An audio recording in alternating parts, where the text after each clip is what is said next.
है सर, ये ऑडियो सार्वजनिक है, इसको दिखा देंगे। सर, आपने ऐसा राज्य जो आज बदहाली में है, जहां पे लगभग 300 लोगों की जान जा चुकी है, 60,000 लोग बेघर हो चुके हैं, उस राज्य में जहां पे 5,000 घर जलाए गए लोगों को, उस राज्य में जहां पर 386 धार्मिक स्थान, जिसमें मंदिर है, चर्च है, मस्जिद है, तमाम धार्मिक स्थानों को जलाने का काम किया गया। आज उस राज्य को मदद देने की बात आती है जब जो राज्य बाढ़ से प्रभावित रहा, जहां 18,000 लोग बाढ़ से प्रभावित हुए, 24,000 घर बाढ़ में बुरी तरीके से तहस नहस हो गए, 1.88 लाख लोग उस पूरे बाढ़ में उसकी चपेट में आए।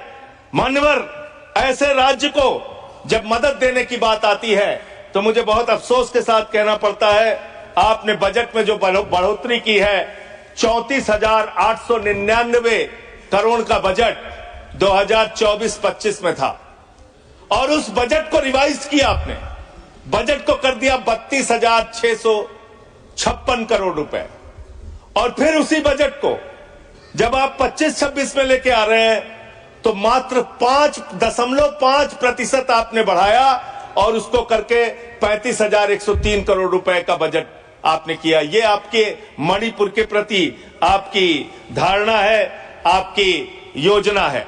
आपने सेंट्रल केंद्र सरकार के द्वारा जो स्कीम चलाई जाती है, उसमें आपने मणिपुर के साथ कितना भेदभाव किया है, उसकी एक तस्वीर आपके सामने रखूंगा।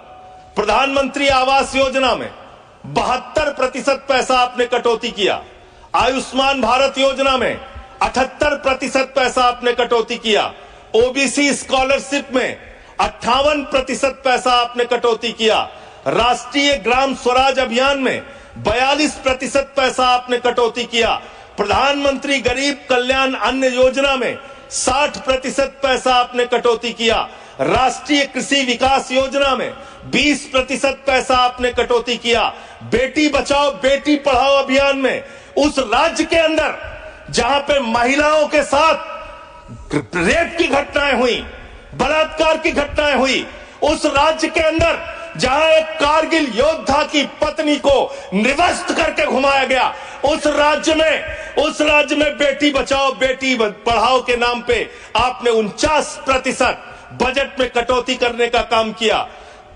वहां पर आंगनबाड़ी सेंटर्स में 93% बजट में कटौती करने का काम किया। आपने शेल्टर जो वहां पे बनाने थे लोगों के लिए, उसमें 73% बजट में कटौती किया। शक्ति सदन सामर्थ्य योजना में 60% आपने बजट में कटौती किया।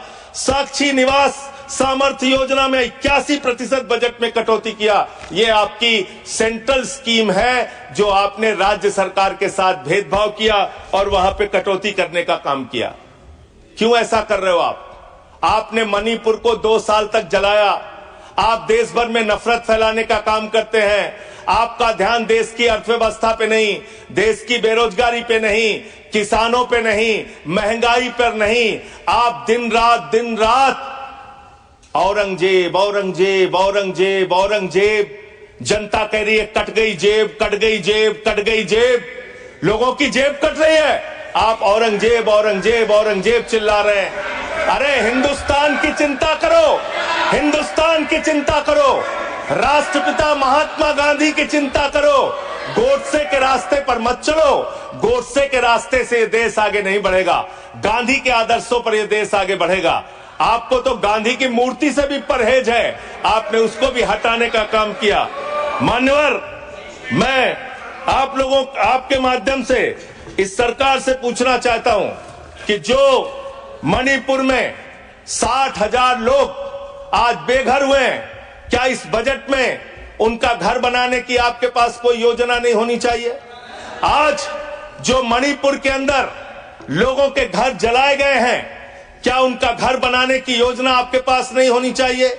आपने बजट में कोई प्रावधान उनके लिए नहीं रखा, आपने कोई चिंता मणिपुर के लोगों के लिए नहीं की। 2 समुदायों के बीच में अगर झगड़ा हो रहा था तो राज्य के मुख्यमंत्री को, देश के प्रधानमंत्री को उनके बीच सामंजस्य पैदा हो, उनके बीच एकता भाईचारा पैदा हो। इसलिए उस राज्य में शांति की स्थापना के लिए काम करना था, लेकिन आपने वो काम नहीं किया। 2 साल तक सारा विपक्ष चिल्लाता रहा, मणिपुर के मुख्यमंत्री को हटाओ, मणिपुर के मुख्यमंत्री को हटाओ, लेकिन आपने मणिपुर के मुख्यमंत्री को नहीं हटाया। आप राष्ट्रपति शासन तब लगा रहे हैं जब वो ऑडियो बाहर आता है, जब उस ऑडियो का संज्ञान लिया जाता है, जब ये चर्चा होने लगती है कि अगर इस ऑडियो की असलियत खुल गई तो न सिर्फ राज्य सरकार के मुख्यमंत्री की बल्कि केंद्र के बड़े बड़े नेताओं की भी कलई देश के सामने खुल जाएगी। इसलिए मान्यवर, मैं आपके माध्यम से इतना ही इस सरकार से कहना चाहता हूं कि आप कृपा करके इस देश का माहौल खराब करने की कोशिश मत कीजिए। मणिपुर की चिंता कीजिए, मणिपुर में कैसे लोकतंत्र की बहाली हो इस बात की चिंता कीजिए। आपने राष्ट्रपति शासन लगा दिया। यह बहुत दुर्भाग्यपूर्ण है मान्यवर कि मणिपुर का बजट पार्लियामेंट में चर्चा हो रही है, मणिपुर का बजट मणिपुर की विधानसभा में चर्चा होती, मणिपुर के बजट के बारे में योजनाएं मणिपुर की विधानसभा में चर्चा की जाती। लेकिन यह दुर्भाग्यपूर्ण है कि मणिपुर का बजट देश की संसद में हम सब लोगों को चर्चा करनी पड़ रही है। वहां लोकतंत्र की स्थापना के लिए पहल कीजिए, वहां शांति की बहाली के लिए पहल कीजिए, क्योंकि लोकतंत्र अगर खत्म होता है, लोकतंत्र का अगर गला घोटा जाता है मान्यवर, तो तानाशाही आती है। और तानाशाही किसी भी दृष्टि से किसी भी देश के लिए अच्छी नहीं है। अगर तानाशाही आती है तो वहां दंगे होते हैं, फसाद होते हैं, नफरत होती है, 2 समुदायों के बीच में झगड़ा होता है। तो लोकतंत्र की बहाली मणिपुर में कैसे होगी, मणिपुर को कैसे अधिक से अधिक आर्थिक सहयोग आपकी तरफ से दिया जा सकता है, इसके बारे में सरकार को चिंता करनी चाहिए। और प्रधानमंत्री जी फिर मां से मॉरिशस में है, मां से मणिपुर कब जाएंगे, इस बात का इंतजार देश की जनता को है कि अब आपको कोई वीजा नहीं चाहिए मणिपुर जाने के लिए। आप अमेरिका चले जाते हैं, लंदन चले जाते हैं, आप पूरी दुनिया घूम लेते हैं, आप कतर हो आते हैं, आप दुबई हो आते हैं, कतर के शेखों को गले भी लगाते हैं। जैसे कुंभ के मेले में बिछड़े हुए भाई हैं, इस तरीके से कतर के शेखों को आप गले लगाते हैं। ऐसे ही गले आप मणिपुर के भाइयों को भी लगाइए, मणिपुर के लोगों को भी लगाइए, उनको भी अपना सहारा दीजिए। आप देश के प्रधानमंत्री हैं, देश के अभिभावक हैं। और इस सरकार से मैं अंत में फिर से यही कहूंगा आपके माध्यम से कि मणिपुर की चिंता करो और देश में माहौल खराब करने के काम बंद कर दो। नफरत फैलाने से देश आगे नहीं बढ़ेगा। मोहब्बत की बुनियाद पर हिंदुस्तान आगे बढ़ेगा, नफरत की बुनियाद पर हिंदुस्तान आगे नहीं बढ़ेगा। बहुत बहुत धन्यवाद माननीय। Thank you. Mister Gola Babu Rao. Thank you very much vice chairman ji. 1 minute आप शुरू करें। प्रधानमंत्री सर पास करो सर, टाइम आदरणीय संसद महोदय बात करते हुए sir kindly give me some government of India का प्रोसीडिंग के संबंधित गृह मंत्री के ऊपर बेबुनियाद आरोप किया है। मैं आपसे प्रार्थना करता हूं, नाम लिया है, गृह मंत्री के ऊपर आरोप किया है। मैं आपसे अनुरोध करता हूं, अगर ये आधार उनके पास है तो जरूर सभा के सामने रख सकते हैं, नहीं तो उनको माफी मांगना चाहिए, रिकॉर्ड से निकालना चाहिए। मैं माफी मांगने के लिए डिमांड कर रहा हूं। ये बिल्कुल बेबुनियाद है, ऐसे गलत बात करना, ये संसद के सामने लोगों को गुमराह करने के लिए प्रयास करना बिल्कुल गलत है। मैं आपसे अनुरोध करता हूं, वो रिकॉर्ड जो भी है सबके सामने रखो, नहीं तो सारी इस देश के जनता के सामने माफी मांगने का डिमांड करता हूं।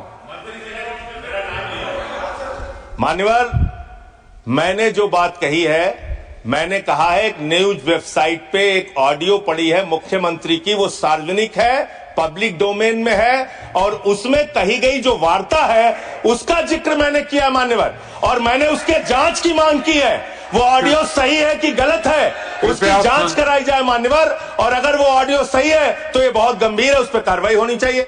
मैंने सीधे आरोप किसी के ऊपर नहीं लगाया। मैंने अब बैठ जाए। अच्छा नहीं लगता, अच्छा नहीं लगता। सर मैं आग्रह करूंगा, माननीय मंत्री जी अपना स्थान ग्रहण करें। माननीय मंत्री जी स्थान ग्रहण करें। मिस्टर संजय सिंह, आप अपना स्थान ग्रहण करें। आपको जो कहना था कह, आप अगर संदर्भ ले माननीय